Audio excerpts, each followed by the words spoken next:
en Santa Cruz, en Río Gallegos, cuando fueron con topadoras a llevarse puesta una obra, una escultura que simboliza la figura de un intelectual gigantesco de la historia de nuestro país, un historiador maravilloso, un escritor, un investigador, Osvaldo Bayer, obra que fue removida sin ninguna necesidad. Fíjense, ustedes están viendo las imágenes, ¿no? El lugar donde está emplazada la obra, y va una topadora y la destroza, la destruye, ¿no? Se la lleva puesta. ¿Por qué? Bueno, para provocar. No hay ninguna necesidad de eso. Si necesitas ese lugar para alguna obra, agarrás la escultura, la levantás, la trasladás. Como verán, no es algo monumental, ¿no? Una escultura en hierro, ¿no? De fácil traslado, que se puede emplazar en cualquier lado, ¿no?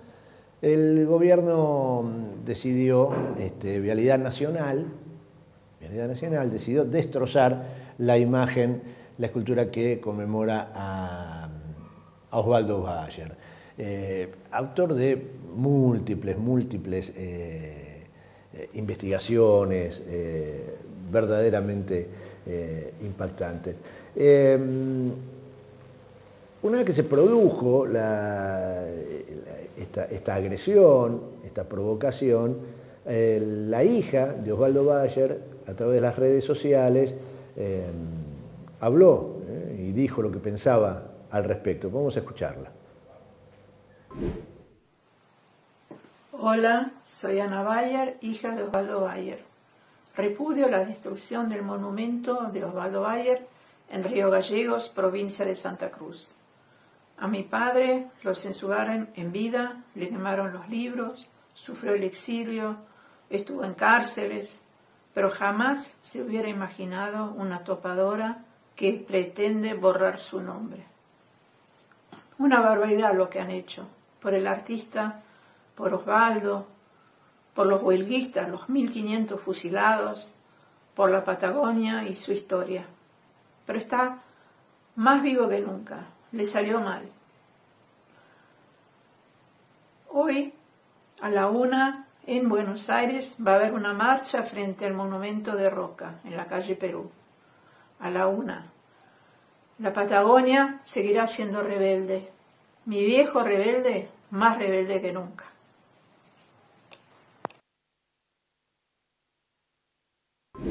Una gran imagen esa de Osvaldo Bayer, haciéndole el corte de manga, un tipo muy jovial.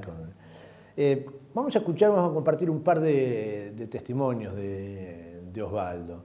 En el primero, hablando sobre Rauch, general Rauch. Siempre Bayer llevó adelante múltiples investigaciones, una más interesante que la otra.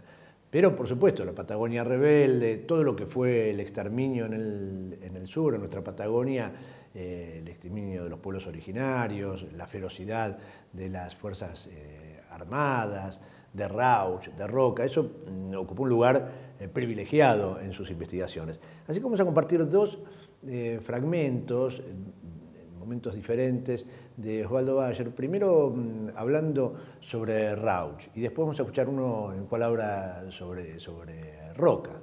Vamos con el de Rauch. Fui a dar una conferencia a la ciudad de Rauch y hablé sobre quién era el coronel Rauch, que fue un verdadero genocida, y pedí que la población cambiara el nombre de coronel Rauch por el nombre de Arbolito, que el Arbolito fue el indio que lo mató a Rauch. Por supuesto, el público se quedó muy expectante, se retiraron, no quisieron llevar adelante mi propuesta. Y bueno, cuando volví a Buenos Aires, ese fin de semana, bueno, me estaba esperando a la policía. ¿Por qué? Porque el ministro del Interior de la dictadura militar que había en ese momento era el general Juan Enrique Rauch, bisnieto directo del coronel Rauch. Hay que tener mala suerte, es como sacarse la lotería al revés.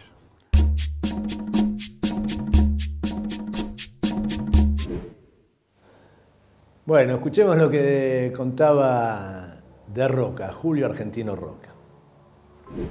Y también Roca, siendo presidente, hace la primera represión de la primera gran manifestación que hacen los obreros por las 8 horas de trabajo, el recordativo de los mártires de Chicago que habían sido ahorcados por la justicia norteamericana.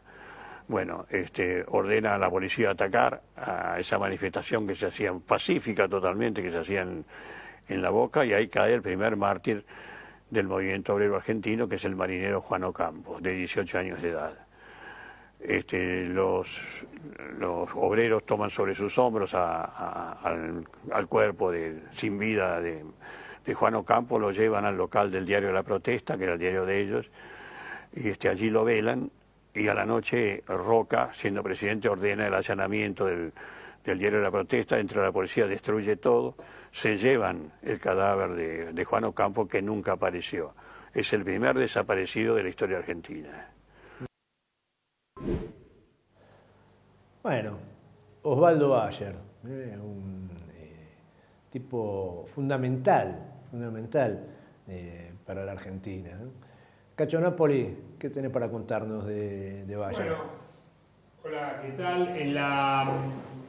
Vamos a sumar en este recuerdo de Osvaldo Bayer cosas que se saben.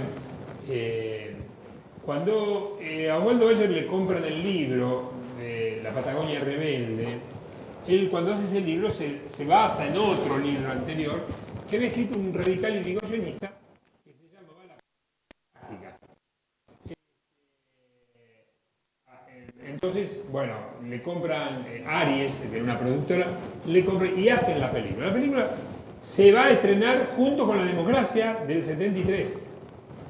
Se iba a estrenar, se estrenó en definitiva, en esos días. Bueno, evidentemente llega el momento del estreno y la película empieza a tener problemas para su estreno.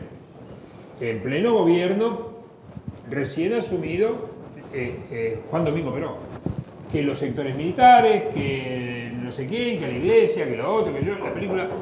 Hasta que en un momento Perón manda a llamar tanto al director como a Osvaldo Bayer, que principalmente él no lo conocía, Osvaldo Bayer. Y estuvieron una larga charla. Y Perón dijo, esta película se estrena mañana. ¿Qué día es hoy? Dijo, martes. Bueno, ¿cuándo la estrenaba? Y el jueves se estrena. Efectivamente la película se estrenó. Pero se estrenó, fue uno de los éxitos más grandes de la historia del cine argentino. 5 millones de personas vieron en el momento del estreno. Después, durante los años, después tuvo muchos años prohibida y aparece de nuevo la película en el año 83. Ahora, resulta ser que cuando... Perdón, tengo problemas con el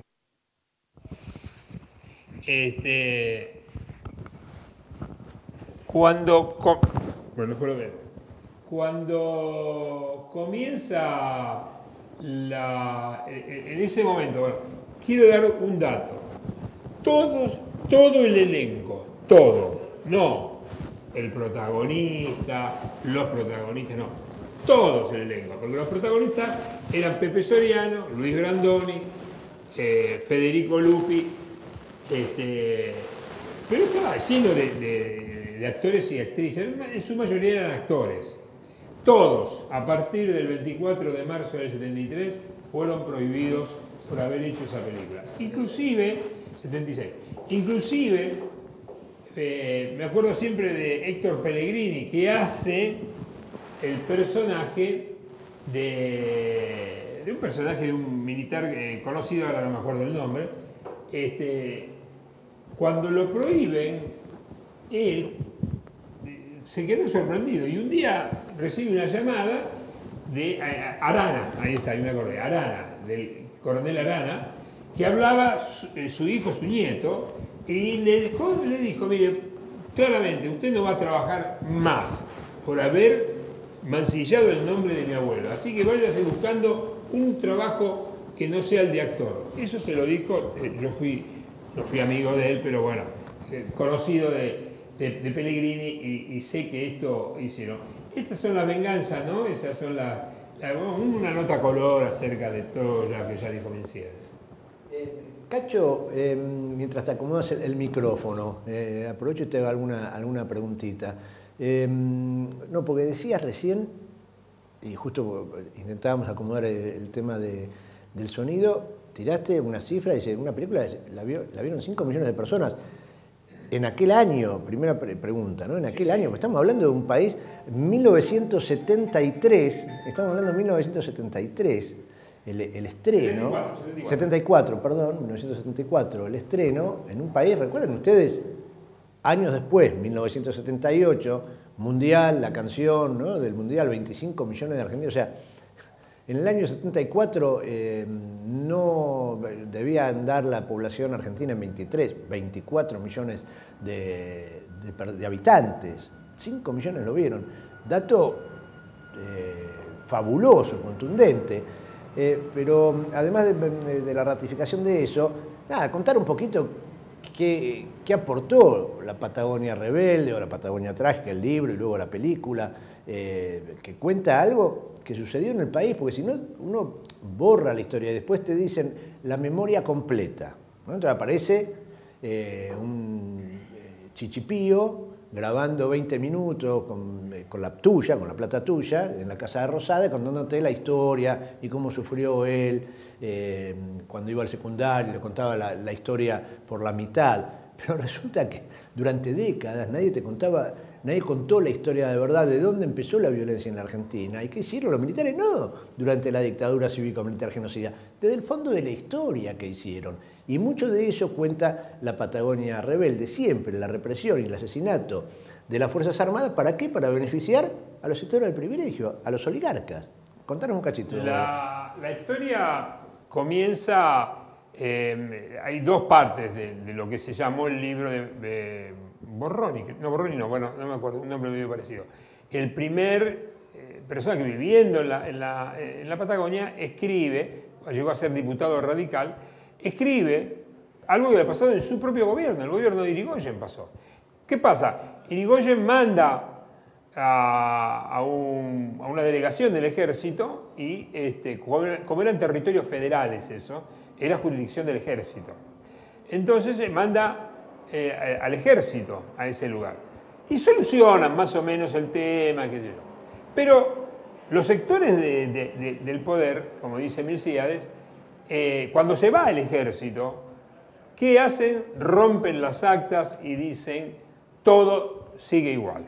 Claro, imagínense en ese momento las organizaciones obreras que existían, en su mayor parte nativos de la tierra y extranjeros. Es decir, había muy poco, y las distancias que había que recorrer para llegar en el año 22, 23, para llegar a la Patagonia, era en barco, se llegaba en barco, no se llegaba en carreta. Entonces era muy difícil acceder a esos lugares. Aquí que en aquel momento los dueños de la estancia La Anita, que eran los Anchorena, bueno, un nombre, algo con Anchorena, no me acuerdo ahora, no lo tengo, lo estoy diciendo muy de memoria, esto si no lo hubiesen preparado un poquito. Eso fue, rompieron y comenzó la represión. ¿Qué hicieron? Pusieron presos a todos. Como la huelga, esperaban ellos que al poner 4 o 5 delegados presos iba a terminar, el famoso Gallego Soto, iba a terminar, no, se sublevó toda la Patagonia. Y desde el puerto San Julián hasta Río Gallegos, imagínense la distancia que hay entre eso, y desde el mar a la cordillera, fueron meses donde, bueno, sí, hubo tiros y muertos de ambos lados.